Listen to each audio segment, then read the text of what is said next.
mahasiswa. Bapak, Ibu, dan rekan Malaysia yang saya banggakan, kualitas sumber daya manusia generasi muda dapat menjadi faktor penentu pendidikan, peradaban, kemajuan, dan perkembangan suatu bangsa. Sumber daya manusia yang terdidik, berilmu pengetahuan, dan berkualitas akan menjadi aset yang sangat strategis dalam pembangunan bangsa. Perguruan tinggi sebagai satu pendidikan merupakan komponen strategis dalam sistem pendidikan nasional guna mempersiapkan dan mencetak sumber daya manusia yang tangguh, terampil, kompeten, kreatif, inovatif, dan berkarakter. Perguruan tinggi juga diharapkan dapat berkontribusi secara substansial dalam berbagai aspek pendidikan seperti pemerataan mengakses relevansi dengan kondisi dan peningkatan kualitas pengembangan karakter yang berdaya saing. Namun demikian, besarnya biaya pendidikan tinggi di Indonesia banyak membuat putra-putri bangsa yang berprestasi tidak dapat melanjutkan studi.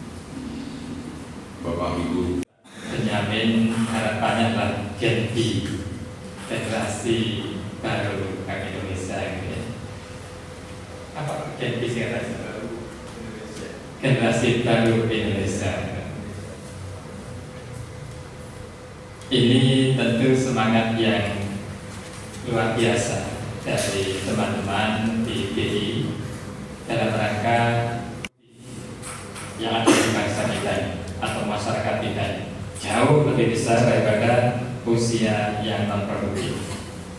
Ini memang akan sangat menentukan bagaimana bangsa kita jaya atau tidak di masa mendatang. Kalau memang bisa kita isi dengan penyiapan yang baik, yang menyebabkan generasi muda yang sampai nanti tahun depan generasi yang sangat berkualitas, maka itulah kejayaan bangsa bisa diharapkan. Tetapi sebaliknya, kalau misalkan memang bangsa Indonesia ini dan semua pihak di dalamnya terlena, tidak turut berpasatif untuk menyiapkan ini, saya yakin kita akan menjadi bangsa yang justru mungkin lebih parah lagi daripada kondisi yang sekarang. Saya melihat bangsa-bangsa lain yang mana dengan analisis pendudukannya yang terus dilakukan, mereka sangat-sangat betul-betul data kependudukan itu menjadi skema atau prioritas atau fokus dalam program pengembangan. Bagaimana kita melihat bangsa Jepang yang sudah mulai gelisah, juga Singapura yang sudah mulai gelisah masa depan bangsanya karena generasi muda. Jadi prediksi di negara mereka bahwa nanti usia-usia produktif itu akan lebih sedikit daripada usia-usia yang non produktif termasuk yang sudah tua.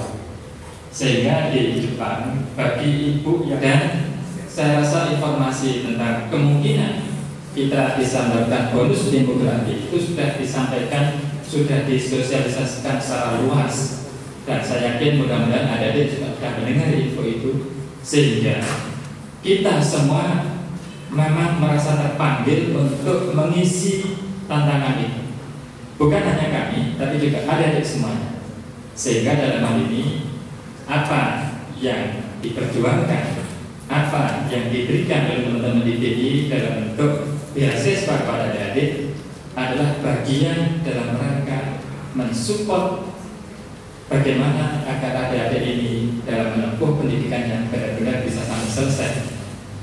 Jangan sampai adik-adik kurang semangat belajarnya, kurang terengginas dalam mengisi waktu untuk bagaimana potensi dirinya bisa berkembang, gara-gara selalu memikirkan bagaimana untuk hidup di Jember, termasuk buku atau bahan bacaan yang lain dalam rangka pengembangan diri itu.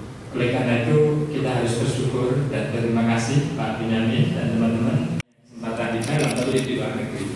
Dan tawaran-tawaran misalkan aja dari Korea, kayak student exchange, dia memberi peluang untuk Indonesia itu 6 kuota.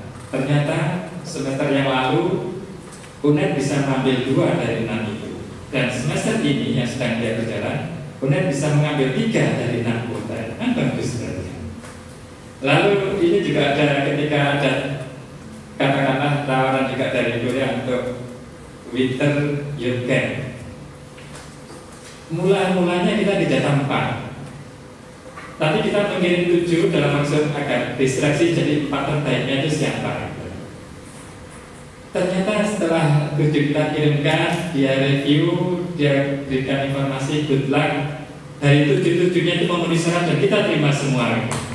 Jadi menurut saya adalah bagian-bagian yang sangat luar biasa. Yang tidak enaknya itu info dari perusahaan multinasional Sampurna. Alumni UNED gagal Pak di perusahaan kami waktu tes kemarin, gara-garanya bahasa Inggrisnya jelek. Artinya sebenarnya memang adik-adik harus melihat betul. Kalau adik-adik mau bertarung memperebutkan pekerjaan atau tempat di perusahaan yang multinasional, maka bahasa internasional harus dikuasai. Tanpa itu ya otomatis lepas, karena mereka butuh at least, walaupun adik-adik mungkin punya kompetensi yang baik, tapi kalau bahasanya tidak baik, aduh kasihan banget adik-adik. Jadi ternyata kita juga kalau dilihat dari 30 terpopuler itu terlihat. Zaman saya dulu kuliah, saya kuliah di UNED itu tahun 83 masuk. Jadi belum lahir semua pasti.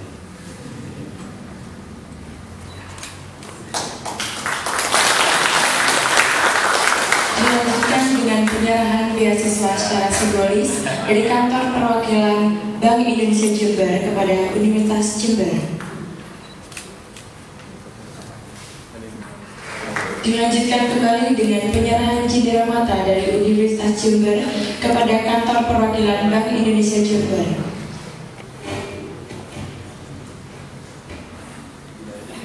Maupun KTP bayar berapa? Bayar cuma 20.000, mungkin pungutan formalnya, tapi bayar 100.000. Kalau pakai non tunai ini nggak ada lagi